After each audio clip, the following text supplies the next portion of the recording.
Welcome to Possible, the positive ripple effect. Today I'm meeting with Jorge Camara. He is one of Hollywood's most respected international journalists, and he currently serves as chairman of the board of the Hollywood Foreign Press Association. He was elected as president of the Hollywood Foreign Press Association 6 times, and he served as an officer or board member for more than 20 years. Let's hear what he has to say about being a rebel and marching to the beat of his own drum. Please welcome Jorge Camara. How are you doing today? Oh, I'm fine. Good. I thought we were going to do this in Spanish. No, in English. Okay, fine. I wanted to surprise you. Okay, well, I'm surprised. Is it okay to do it? Sure, of course. Okay. Well, it's an honor to be able to sit down with you and to learn a little bit more from your experiences. Thank you. You have a lot of experience in journalism, specifically as a film critic, and you're considered an authority in what you do. How did you get started in this career? Well, I started in Mexico. I started working for an editorial house that published 3 movie magazines. And when you made that transition, when you moved to the States, did you know that you were going to continue doing journalism and to get into the Hollywood press? Well, the reason that I came to the United States was to be a correspondent, a Hollywood correspondent for this editorial house that published the magazines, yes. And what was the hardest challenge that you faced making that move to a different country where the language was different and the culture was different than your own? I was always a great movie fan. As a kid, I loved movies. So, and then in Mexico, I learned English, so I already spoke the language. So coming here, it really was not a challenge. It was like a great adventure coming to something that I really wanted to do. So it was great for me. I was going to ask you if you had any like my parents, they told me earlier, they would go to the store and maybe instead of buying, like they wanted to buy salt and they would buy sugar instead or stuff like that. Did anything like that ever happen? No. No. I don't remember that. One thing, something that I realized is that I didn't dominate the English language as much as I thought I did before coming here. But, after a while, it was okay. Mm-hmm. I remember one of the first films that I saw when I got to Hollywood was Tom Jones, which was a British film that won the Academy Award and all that. And then I sat and I did not understand anything. And then you had to go write about it, right? Or you had to present something about it? Not on that particular film, thank God. Good. What would you say to somebody that they need to take that first step to do something in their life or in their career, but they're afraid to take that step? What advice would you have for them?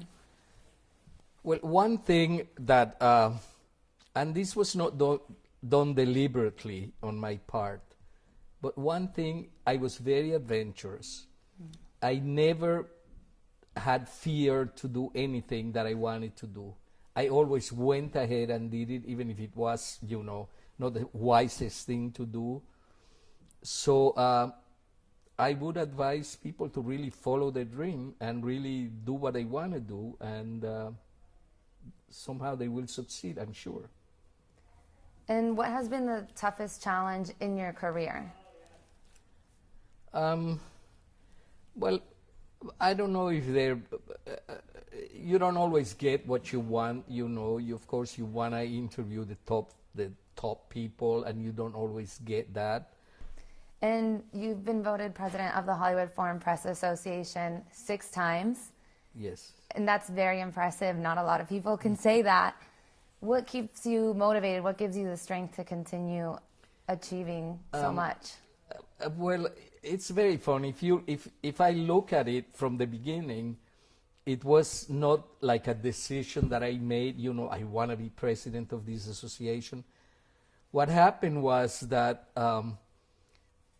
the secretary of the association at that particular time, first I was only a member, But then the secretary, for some reason, had to leave, and they needed somebody.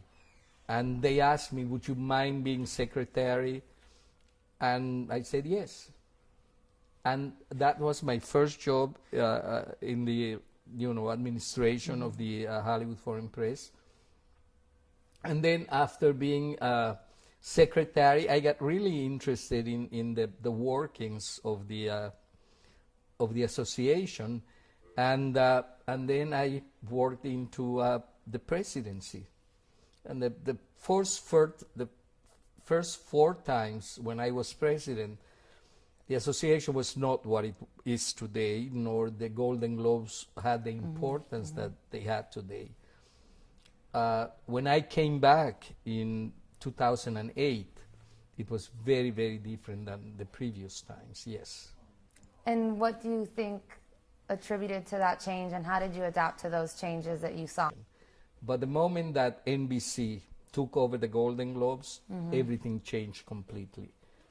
Not only financially for the association, because then we would be paid, millions of dollars for the rights of the show, but the importance that the show acquired, and it was a very, very drastic change, yes. That allows us to be able to buy this building where we are now. So it was a positive change. Very, very, a very positive, yes, change. yes. Yeah. And you're considered a leader in your field. What do you think is the responsibility of a leader? Look, it would be a responsibility of any journalist, I say, to really tell the truth and really put forth what he believes. That's all. That's what it is, It's the work, the everyday work for years and years and years, and here you are, surviving. I think you've done more than survive. You have excelled and thrived. Well, one thing is, and it's very important, is that you should love what you do. You should love the work that you do. And what's been the best advice that anyone has ever given you? Oh. If you have any. I don't remember anything that really impressed me, but I'm, in a certain way, I've been a rebel. I'm not a person that listens to advice. I'm gonna march to my own drum, like it says. So really, that's the way it's been. Since I was a kid, I was rebellious. Whatever my parents said, I would do the opposite. So that's interesting. Yeah. Have you ever, since you've been so rebellious and you kind of do your own thing, have you ever had a mentor or someone that you looked up to? Well, I would say, my editor in Mexico was very instrumental in when I said, I like to come to Hollywood, I like to be your Hollywood correspondent. He was very instrumental in helping. He gave me letters of recommendation, and particularly one Spanish journalist who had been here for many years, and he was very important in the Hollywood Foreign Press Association. He took me under his wing. His name was Miguel de Zárraga.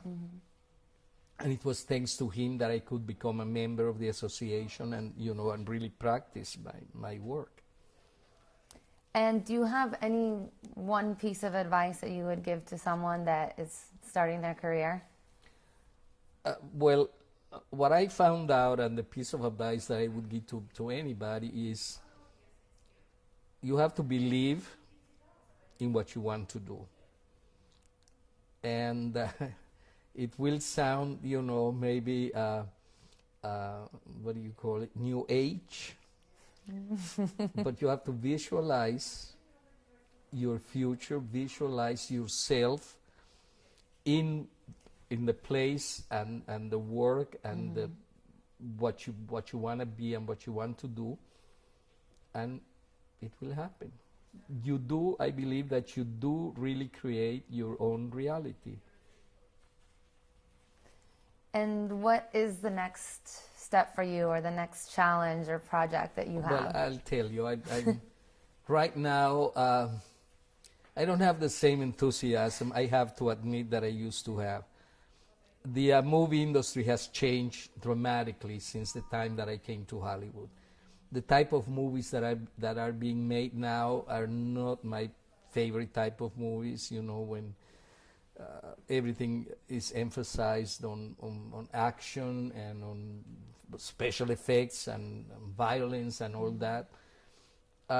So I like the independent movies, the small independent movies that are being made now, the ones that interest me the most. And